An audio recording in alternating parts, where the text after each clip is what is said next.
the shadow of the Almighty. I will say of the Lord, He is my refuge and my fortress, my God, in Him will I trust. Surely He shall deliver you from the snare of the fowler and from the perilous pestilence. He shall cover you with feathers, and under His wings shall you take refuge. Oh, He shall cover you with feathers, and under His wings shall you take refuge. His truth shall be your shield and buckler.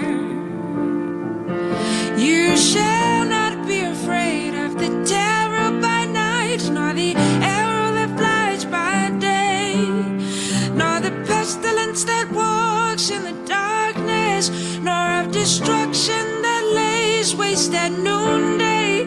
1,000 may fall at thy side, and 10,000 at thy right hand, but it shall not come near you.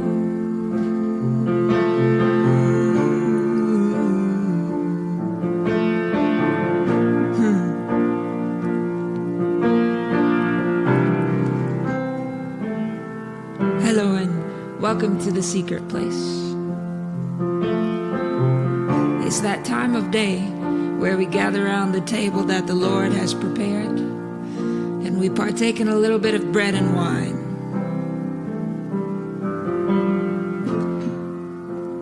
Now, tonight I was thinking that we could eat from the book of Daniel. Daniel chapter 3, to be exact. As we prepare to go into the weekend, this is something good that we can meditate on. Daniel and the Hebrew boys knew a little something about finding refuge in the secret place of the Most High, under the shadow of the Almighty.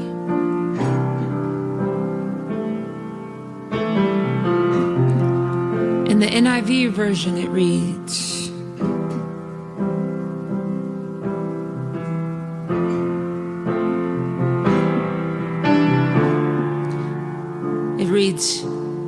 in verse 1, King Nebuchadnezzar made an image of gold, 60 cubits high and 6 cubits wide. And he set it up on the plain of Dura in the province of Babylon. He then summoned the satraps, prefects, governors, advisors, treasurers, judges, magistrates, and all the other provincial officials to come to the dedication of the image he had set up. So the satraps, prefects, governors, treasurers, judges, magistrates, and all the other provincial officials assembled for the dedication of the image that King Nebuchadnezzar had set up. And they stood before it. Then the herald loudly proclaimed, "Nations and people of every language, this is what you are commanded to do. As soon as you hear the sound of the horn, the flute, the zither, the lyre, the harp, the pipe, and all kinds of music, you must fall down and worship the image of gold that King Nebuchadnezzar has set up. Whoever does not fall down and worship will be immediately thrown into a blazing fire."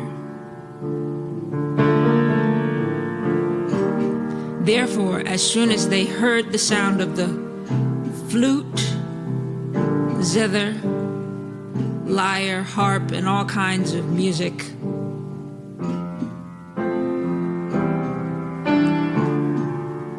All the nations and peoples of every language fell down and worshipped the image of gold that King Nebuchadnezzar had set up. Something about the power of music.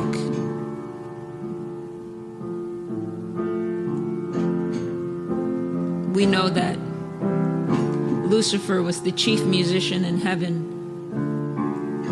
before he got kicked out.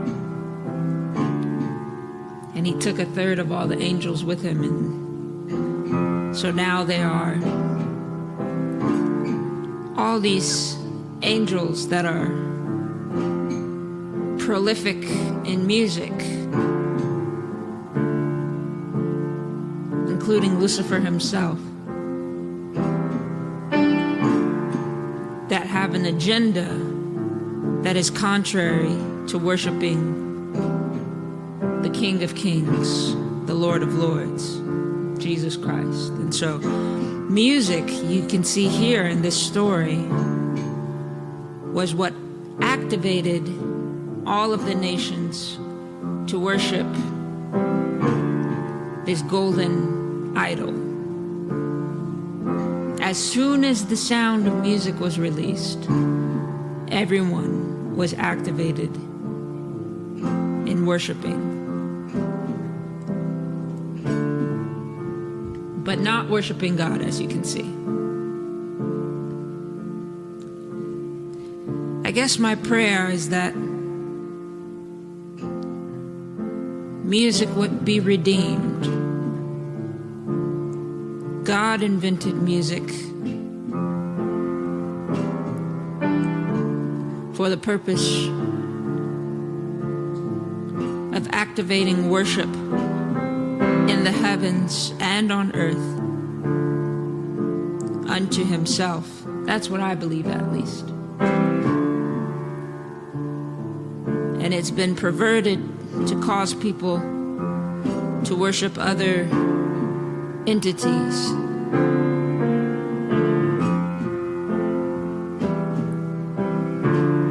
Anyways, verse 8, back to our story. At this time, some astrologers came forward and denounced the Jews. They said to King Nebuchadnezzar, "May the king live forever. Your Majesty has issued a decree that everyone who hears the sound of the horn, the sound of the flute, the zither, the lyre, the harp, pipes, and all kinds of music must fall down and worship the image of gold."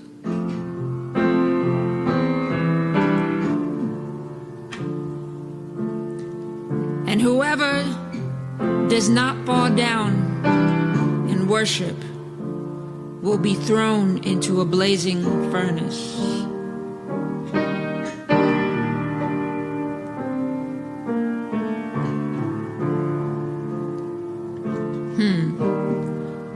But there are some Jews whom you have set over the affairs of the province of Babylon, Shadrach, Meshach, and Abednego.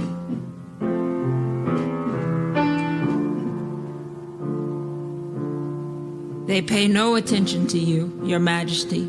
They neither serve your gods nor worship the image of gold you have set up.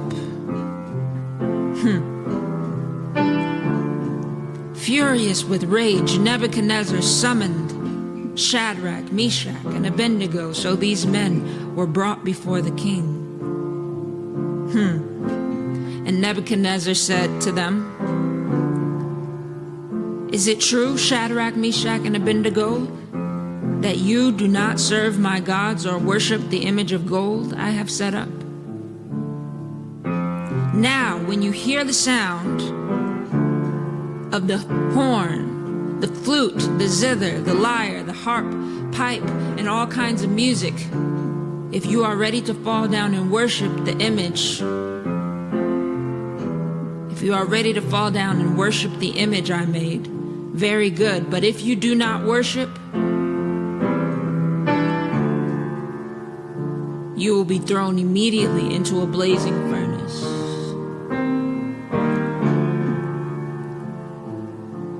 Then what God will be able to rescue you from my hand?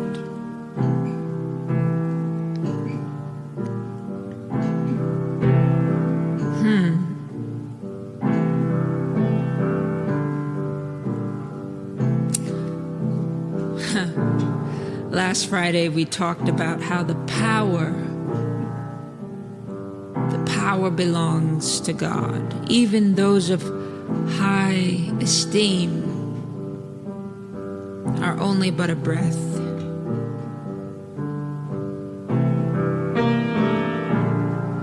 And Shadrach, Meshach, and Abednego seemed to know this principle. Shadrach, Meshach, and Abednego replied to him in verse 16, King Nebuchadnezzar, we do not need to defend ourselves before you in this matter.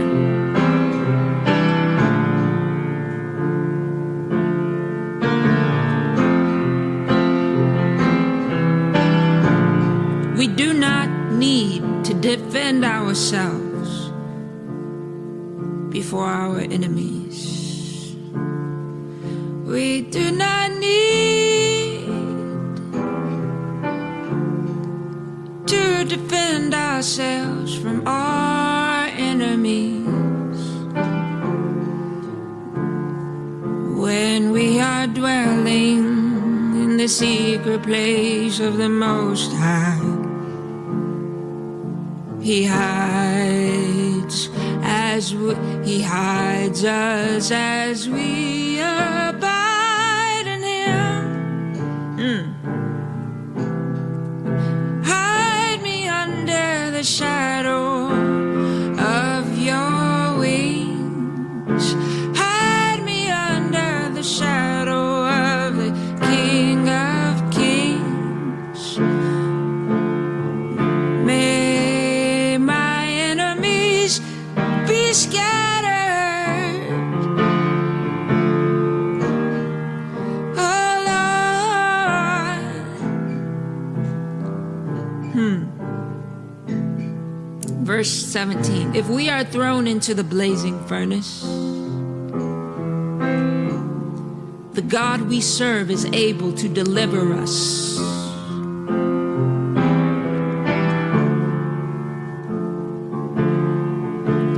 Surely He shall deliver you from the snare of the fowler and from the perilous pestilence. He shall cover you with feathers, and under His wings shall you take refuge. If we are thrown into the blazing furnace, the God we serve is able to deliver us from it. And He will deliver us from your Majesty's hand. But even if He does not, we want you to know, Your Majesty, that we will not serve your gods or worship the image of gold you have set up. You know, I think the Hebrew boys in this passage knew a little something about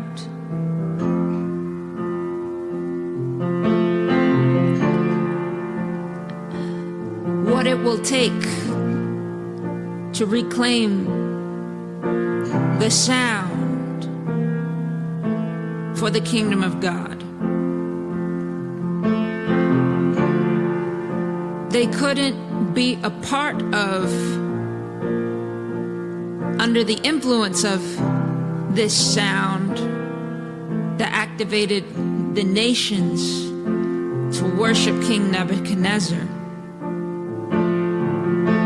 And even though they themselves were not musicians, I just imagine that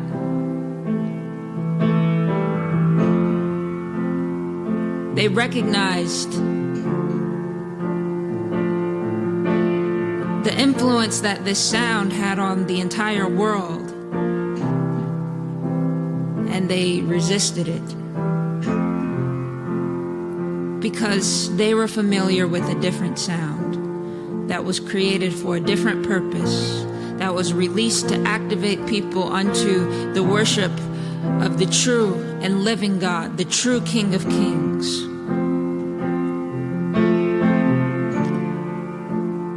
And if that sound were to be restored in the land so that all people would be activated to worship God, then they have to resist the other sound. That's how I'm reading it, at least. Verse 10. They risked, I just want to highlight that they risked their entire lives defying the sound.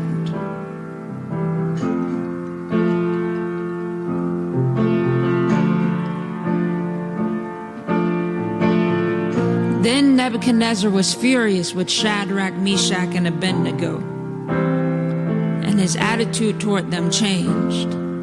He ordered the furnace heated 7 times hotter than usual, and he commanded some of the strongest soldiers in his armies to tie up Shadrach, Meshach, and Abednego and throw them into the blazing furnace. So these men, wearing their robes, trousers, turbans, and other clothes, were bound and thrown into the blazing furnace. The king's command was so urgent and the furnace so hot that the flames of fire killed the soldiers who took up Shadrach, Meshach, and Abednego. And these men, firmly tied, these 3 men, firmly tied, fell into the blazing furnace.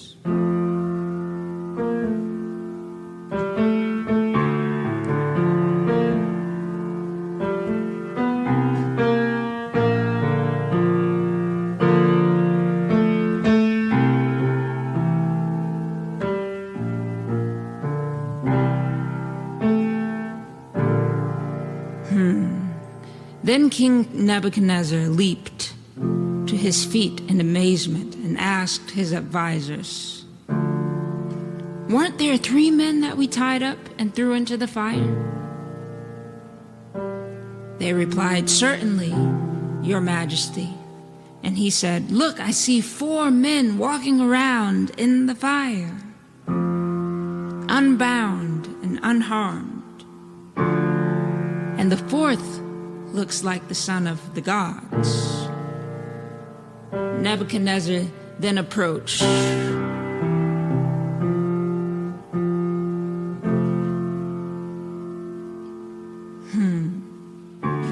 Nebuchadnezzar then approached the opening of the blazing furnace and shouted, "Shadrach, Meshach, and Abednego, servants of the Most High God, come out, come here." So Shadrach, Meshach, and Abednego came out of the fire, and the satraps, prefects, governors, and royals, they crowded around them. They saw that the fire had not harmed their bodies, nor was a hair of their head singed.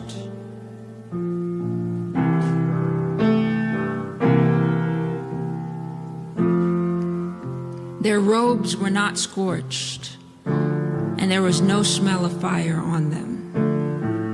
Then Nebuchadnezzar said, "Praise be to the God of Shadrach, Meshach, and Abednego, who has sent his angel and rescued his servants." They trusted in him and defied the king's command, and were willing to give up their lives rather than serve or worship any god except their own God. Therefore, I decree that the people of any nation or language who say anything against the God of Shadrach, Meshach, and Abednego be cut into pieces, and their houses be turned into piles of rubble, for no other God can save in this way.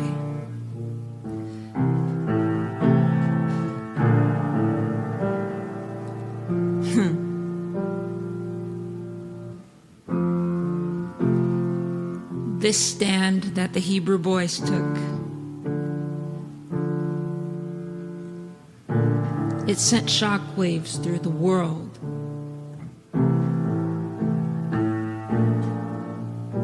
And perhaps it caused the music to shift. Perhaps.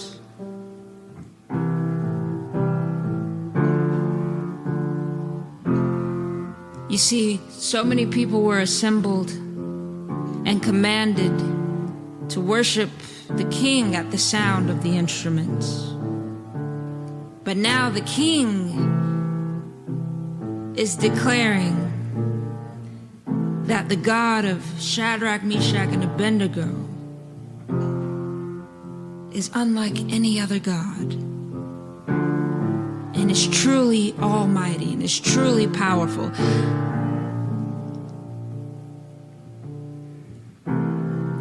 He's recognizing that no other God can do what their God has done.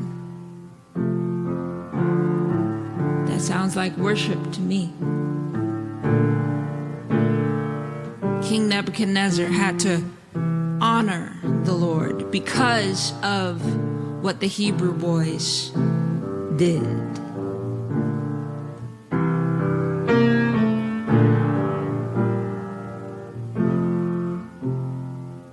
And once our hearts are turned to honoring the Lord,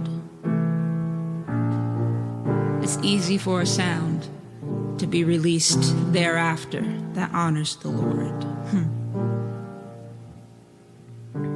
So, anyways, the last verse reads, "Then the king promoted Shadrach, Meshach, and Abednego in the province of Babylon.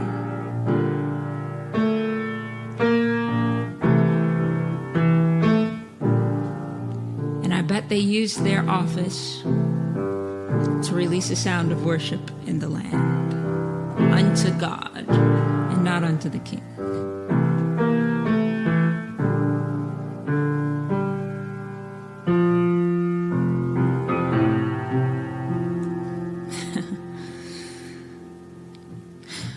Well, thank you for joining me on this Friday evening for a little bit of bread and wine. I trust that you've been nourished and encouraged, and I look forward to seeing you next time. All right, have a wonderful weekend. Shabbat shalom. I love you.